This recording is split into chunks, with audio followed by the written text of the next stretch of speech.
think the only person that we have left, I'm sure Tiffany will be on shortly, but I'm going to go ahead and start introducing our judges.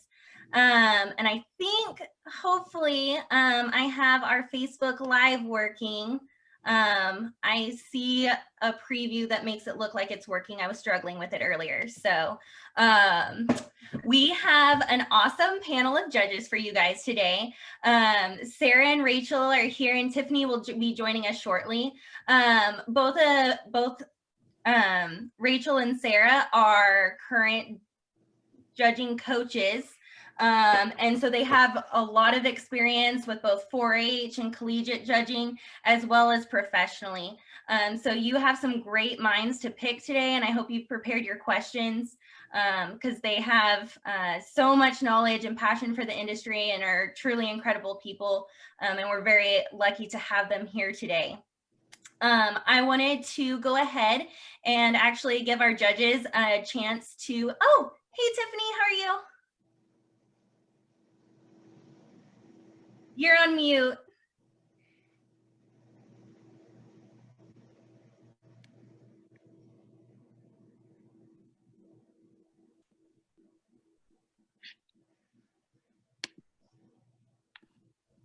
I think you're still on mute. Okay, can y'all hear me now? Yes. Sorry, I've been overwhelmed today, so I've been coming in from teaching a lesson. So thank you guys for waiting. Yes, absolutely. I was just kind of giving everybody a background on how wonderful you guys were and how lucky they are to be able to get to talk with y'all this evening. And I was going to hand it off to Sarah to talk a little bit about herself and her experience in the judging world. Okay. Yeah, perfect. Thanks, Amanda. I really appreciate that introduction. You know, my background growing up as a kid, I did the all around as a kid and started out in 4-H. My parents didn't have anything to do with horses. I'm pretty sure to this day, they probably couldn't put a halter on a horse. So I'm really lucky throughout my education and my growth and my journey as a horsewoman. I had really great mentors and my trainers took me under their wing like I was their own kid. And so, you know, I got to gain a lot of experience and knowledge from them directly. So I started out in the all around. I grew up as a child in Indiana. And then when I moved out into Virginia, I did actually eventing horses. And then when I went to college at Blackhawk College, I was on the equestrian team and rode the horsemanship. And then going out to Oklahoma, working on my bachelor's or my master's. There wasn't a lot of English horses out there. So I mostly rode like reiners and my friends' rope horses. And so that gave me another category that I hadn't been familiar with then. And then previous coming to Texas A&M this fall, I was at Blackhawk College again. So the school I started out with, I went back to teach there as both an instructor for classes, riding classes, and coach the hunt seat team that I started there, but rode pretty much everything in the barn. So reiners, cutting horses, jumping horses, pleasure horses, whatever needed ridden, got that rode and had to teach that in class. And then I just moved down to Bryan, Texas to start working at A&M. August 17th, that was the day I moved here. So I'm really excited to start my new journey down here and been lucky to kind of be playing in the cow horse now. So wherever I move to, I just do what the fun thing is around there. In terms of my judging background, I grew up in the competitive judging program as a youth through 4-H, and then did the, you know, larger national contests as a youth as well. So I started doing that at 9 and then did that as a youth all the way through, and then judged junior college and senior college, coached as a graduate student, and then helped coach just one of my old colleagues at Blackhawk the last couple of years, and now serving as the head coach here at A&M. And then from a professional judging side, I judged my first open show 2012. So I've been judging shows for 8 years now professionally. And I got my POA judges card in 2015.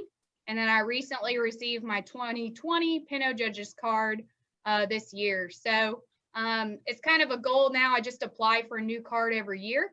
And so that's kind of what I do, is just keep adding onto the cycle. So that's a little bit about me and my background from a riding, teaching, and professional judges background.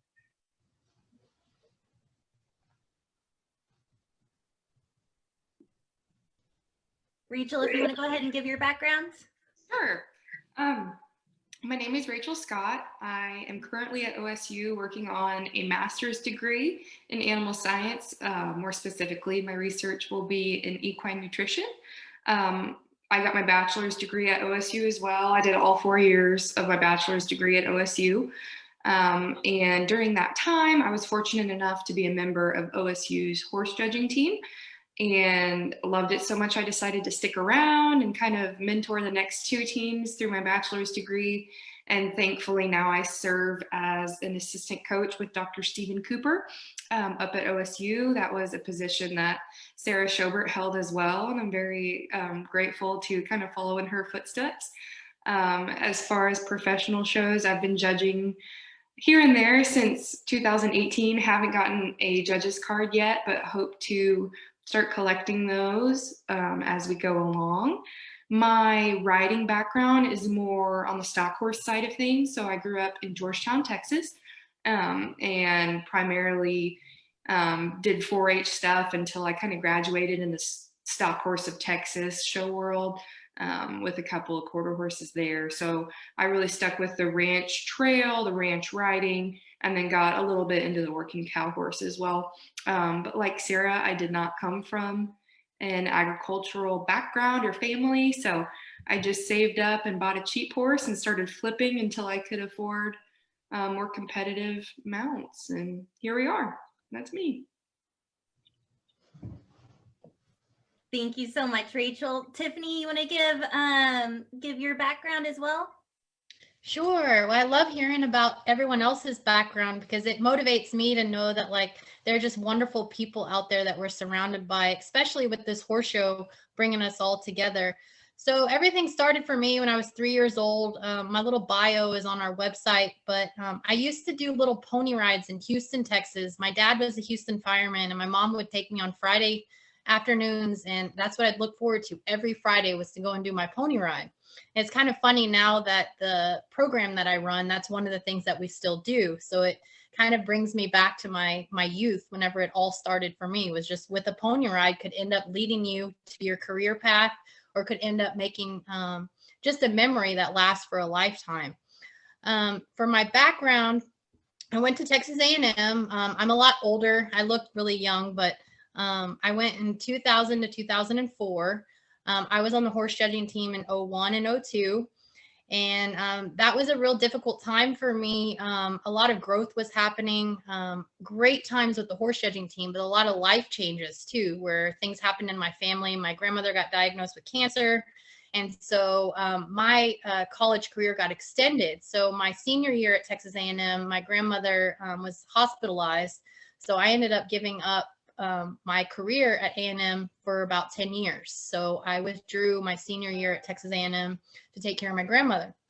But that didn't stop me, because after my horse judging career, I ended up volunteering even during that time that I was away from school. So during 2014, I ended up coming back to finish my degree in journalism. And that ended up leading me to program planning for recreation, parks, and tourism science. And that's what ended up leading me to where I'm at right now. I'm in Fort Hood, Texas. So I'm actually on an Army base. I run a recreational program for the U.S. Army. So this is my 3rd year that I finished.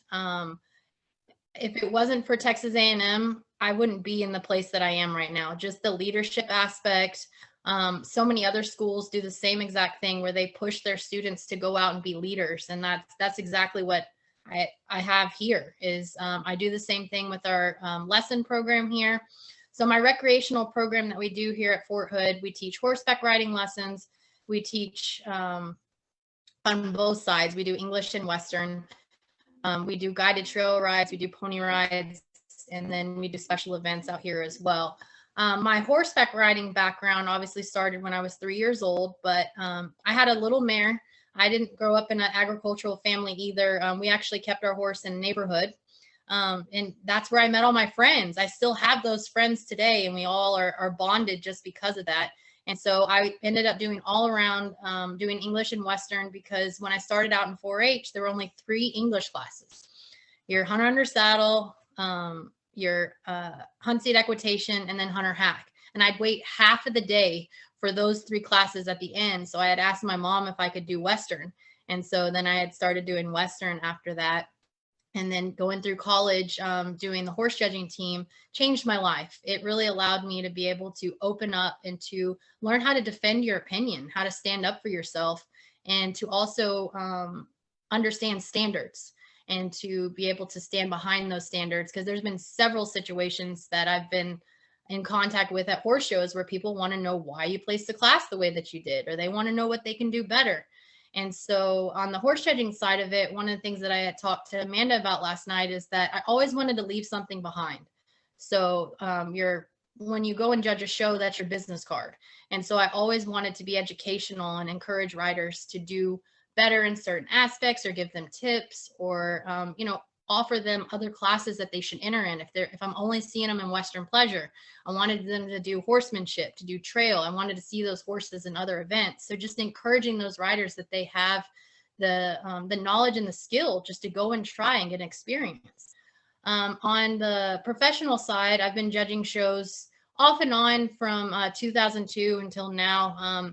I get asked quite frequently for open shows, and that's what I've been doing. I'm carded in the Open Horse Show Association, so I travel quite a bit doing those. But the ranch horse world is something that I have been so excited about, because it is something that is in my heart, and preserving that Western lifestyle is something that I truly love. And getting to do that out here on this ranch here at Fort Hood is something that I love too, because it allows us to be able to let people see the history, and then also to be able to provide a leadership background too, because we lead on and off of our horses. So our students out here get to live and get to see that as well. Thank you so much, Tiffany. So I think it's pretty obvious. I wasn't kidding when I said that we had a great group of ladies to talk to today. So thank you guys so much for being here. Miss Christy has had her hand up for a while. Chris, did you have a question you wanted to ask the judges?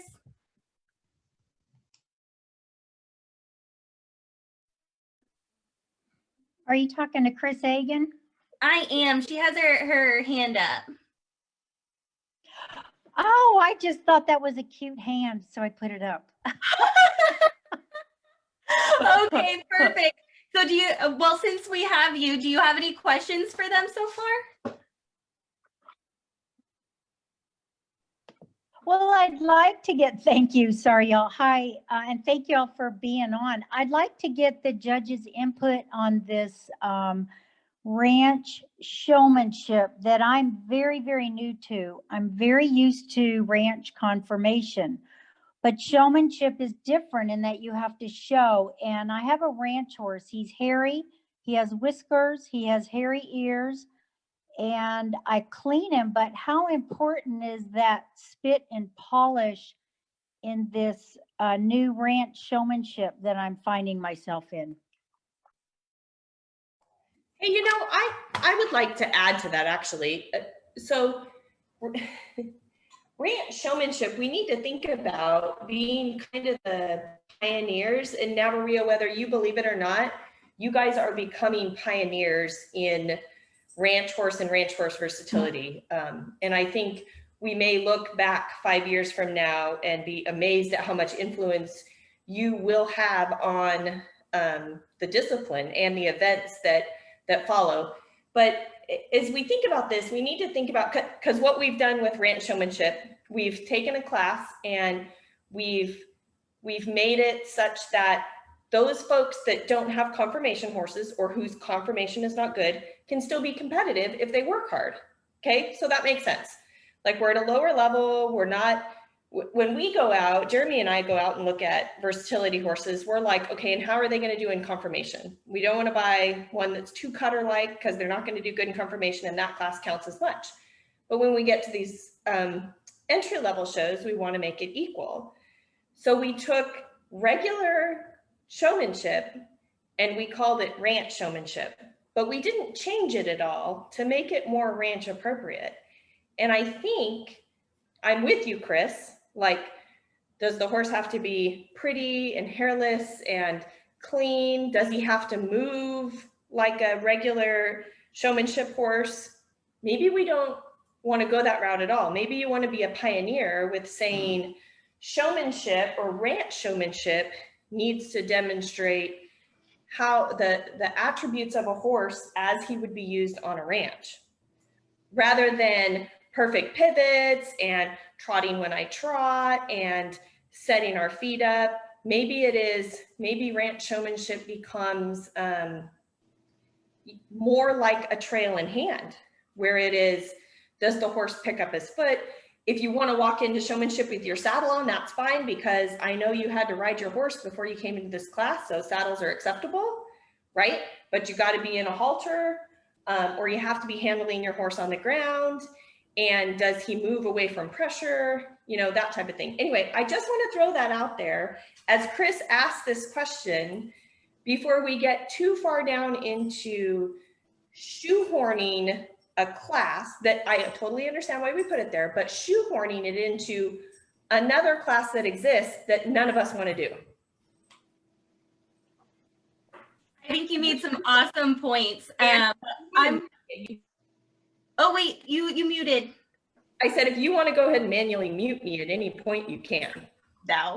No, I'm going to go ahead and let Sarah address Christy's question in the terms of how it will be judged at the December show next weekend, or I guess, yeah, next weekend, not this weekend. Yeah, no, I think you, Tracy and Christy, you guys bring up a lot of really good points and interesting points. And I think before I address some of them, big picture, to bring it back, whenever any association or even an open show series like NavaRio decides to add a new class, it is not only an experience and an evolution for the exhibitors and the horses, but also the judges. Those things, when they get started, it's not just, oh, well, we put it in there so we know exactly how we want it today. It's an evolution process, and it usually takes 5 years before an association really is like, yes, we have got this class figured out exactly to what we want. And I'll give you the example of ranch riding with AQHA. I believe the first year ranch riding was at the World Show. I want to say it was 2013. Now, don't quote me hard on that, okay? But how we look at it and how we address things and how that class has evolved, even from a judging standpoint, is very different than what we did in 2013. And, you know, when we created that class for AQHA, it was to get another type of exhibitor and another type of horse that AQHA was really losing from the horse shows. And they were like, we need those people back at our horse shows. So let's give them a class they're excited and want to show, okay? But, you know, the first couple years, there were things on the judging side that weren't working for the judges, or we weren't really finding the right set of horses we wanted to reward. Today, how we judge that class, you know, we use OPs now. But for a while, they were like telling the judges to do a -20 when a horse would have a DQ situation or was off pattern. And so even as judges, we have learned and evolved, one, what type of horses we want to reward in that ranch riding setting. We want to reward true ranch horses that would be fit and able and be in good working condition to travel across a ranch for 6 hours that day and work. And one, I'm not going to be jarred around in the saddle all day because I got to ride it for 6 hours. So it should be athletic and comfortable and smooth, but also handy and easy to ride and willing, because I may need it to go chase a cow, or I may need to rope something off of it. But when that class first evolved, I don't know if we had all of that detailed out and figured out quite as well. And so when you go to the judges seminars, how that class is taught today on the type of horse we're looking to reward is different, because we have a better idea this is what we want, and this is what we're looking for. So it does take some time whenever there's a new class, what's going to be rewarded. So keep that in the back of your head as it evolves. I think you guys bring up some great points. Why not have the saddle in there? I don't think there's anything wrong with that. I think it's a little bit, maybe more modern. You're getting some different side effects, but I wouldn't have an issue with it. Other things to think about, maybe you have some logs to go across in the showmanship because it's a ranch showmanship. Those are things you can think about and implement. It's your guys' show for sure. As a judge, when I would be going to make that class happen and find who do I want to get up and who do I want to get down, whenever I'm judging, I want to reward excellence and I want to judge on the positive, and I want to pay people that look like they're trying and are showing me a good standard of quality, and then executing that well. And so that type of class, I'm going to kind of keep 4 things in mind, even though it's ranch showmanship, there's still some things I'm going to have to keep in mind. Number 1, pattern correctness. Okay. If they're going to give you a pattern, you're going to have to abide by it. Doesn't necessarily mean you DQ. You can have an OP situation, right? Just like the ranch riding does. But you're going to be placed below all others that do perform the pattern correctly, because as a rider or a handler, you are in complete control of your mental strength and mental holding ability. So you should be able to do that correctly. So number 1 is you got to stay on pattern. 2, I still think pattern precision is very important. And when I say the word pattern precision, what that means to me is the pattern that Amanda gives at the horse show and she posts for everybody. How close is the handler? And that class is all about the handler, the ability of the handler. Not the conformation of the horse. Could be a steep-shouldered, long-backed, short-hipped horse. But if the handler does a good job presenting it, that's what it's all about. So pattern precision would be the ability for the handler to make the pattern that's on paper, put it in the arena with their horse they're leading, doing all the maneuvers with, as close to the posted one on pattern. So they're going to get more credit for that because they're doing a better job executing each part, and it's going to look more fluid. It's going to be smoother. It's going to look prettier overall. The third thing I'm going to look at is horse and handler communication to the halter. So if that horse, they ask it to stop, they're trotting and they ask it to stop and it blows by them, well, that's not very good communication. And if I was doing something with my ranch horse and maybe I'm just going to get him from the pasture and bringing him in to saddle him, but we're in a rush because some cows got out of the field. I need that horse to be with it. I need him to be like a drill sergeant. And I sure as heck don't want him to run past me when I say, whoa. So communication would be the third element I would look at. And any horse I handle, I want him to be soft to that halter. I want him to be responsive to that halter. I want him to move out of my area, my boundary as a horsewoman, and respect my space. So that's going to be another important factor. And then the last thing I think about is kind of overall position of the handler, their ability to be refined, carry themselves confidently.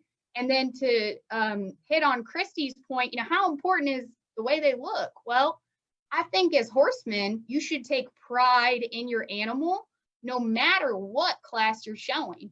The showmanship is known for looking, really paying attention to that. But if you're a good horseman, you take pride in your horse's look and appearance in every class. And I think that's important. And I think that it doesn't matter if your horse costs $500 or $50,000, you can do a good job presenting it. And it shows that you're a class act and that you care. And as a judge, when it gets down to the splitting details, if I have a tie, if it looks like you care and the other person didn't, I'm going to give the edge to that person. Now, is it a deal breaker if your horse is, got a little extra hair on it and, maybe you could have combed your hair a little bit better and put it back in your hat better? No, it's not a deal breaker at all. If your pattern was correct, if your pattern precision was very good, if your handler communication was excellent, but you should have, knocked a little more hair off your horse, you may still win that class. It comes down to the details at that point with your appearance. but it's being a class act. It's being proud of your horse. And it's showing that judge that you care. So I guess those are some big picture items to address some of those points. And I mean, I could talk for an hour, but you guys don't want that. So I'll cut it at that.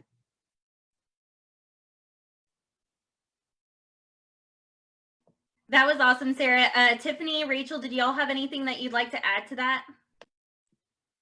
I had a couple things, if that's okay.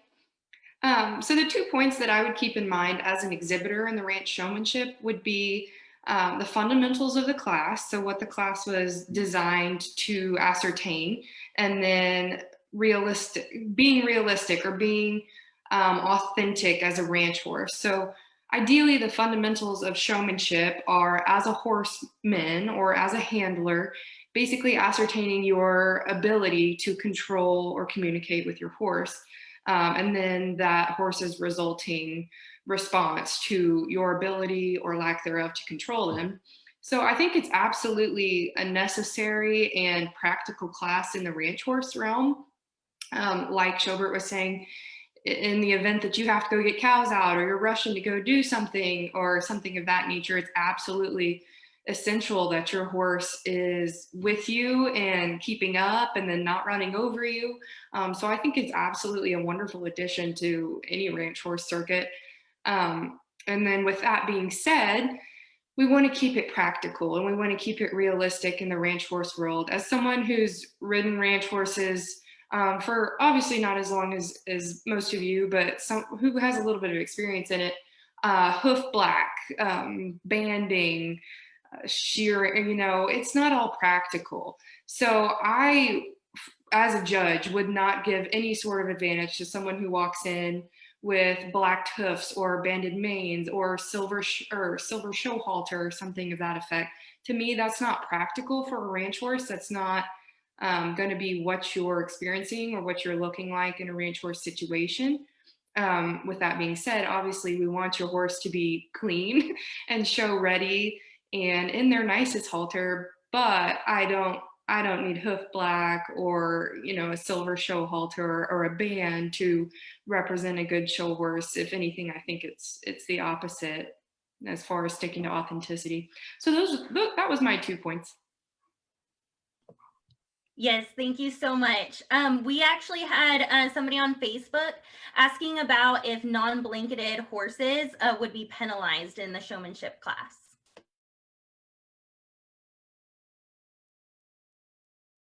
So I'll answer that. No, you're not going to be penalized if your horse has a long hair coat and you decided not to blanket it. I do think, generally, if I know I'm going to show this horse over the winter months, I do choose to blanket that horse and keep it under lights and keep its hair coat slick. Again, because I just think I look way classier out in the pen when I show it. And I think it gives me a better look and it's a first impression. And so you will not be penalized. I cannot put enough weight on that. But judging, the first thing I have is a first impression in my mind when you walk into the pen. And so I get an initial taste of what I think of you as soon as I see you. It's a lot like going into an interview and shaking their hand. You shake their hand weak when you're looking at the ground and you didn't brush your hair that day. You may be awesome in real life, but I have a really poor first impression. And so you kind of have to overcome a little bit of that. It looks like, maybe they're just here to school. Doesn't look like they're really going out here to win because they haven't put their horse under lights or it's not blanketed. But you can prove me wrong. And I love that when I'm like, wow, that was way better than I anticipated. Yeah, I thought they just kind of getting some miles on this horse, bringing it to the show the first time because didn't look like they were really planning to come to a horse show because it wasn't blanketed. But wow, that was a great run. Their maneuvers were excellent, great execution. I'm going to score it high, but it will affect your first impression for the judge. You'll never be penalized. So I hope that gives an entire scope to the answer. Thank you so much, Sarah. Yeah, I definitely think that gives a little bit of insight into a judge's mind when you first enter the pen. And so their thought, what we're really trying to do is see their thought process. And I think that gives great insight into that. I did have some additional questions for you guys while we're waiting for some more questions to come in. Just on a personal level, we've talked a lot about showmanship here. Do y'all have a favorite class to judge?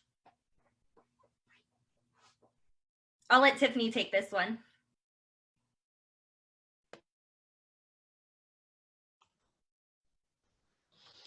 I really enjoy watching the ranch riding class. I love being able to see how those horses are able to be used in a ranch setting, because you get to see those different movements used in real life. When that ranch riding pattern is set up, that gives us a chance to be able to see that horse when they're asked to move out, when they're asked to go over some logs, when they're asked to even move out further, so that way they can cover some ground. So you can actually see if this horse is going to be fit for a ranch type of environment. And that's what we're looking for in that class, is you're really wanting to see a horse communicate with that rider. You're wanting to see what they're going to be like when they cover some terrain. Like where I'm at right now here at Fort Hood, we have a lot of rocks out here. We have some flat terrain as well, but knowing that a horse is sure-footed, knowing that a horse is going to be ample to be able to move when you ask them to, not a horse that's going to be stiff and rigid. Those kind of things pop up in my mind whenever we're watching that class, and to be able to appreciate those horses and those riders that come through and are able to show that horse. It always lights up my day whenever you're like, wow, like, yes, that's the horse that I want to be on that day on the ranch. So I enjoy that class a whole lot.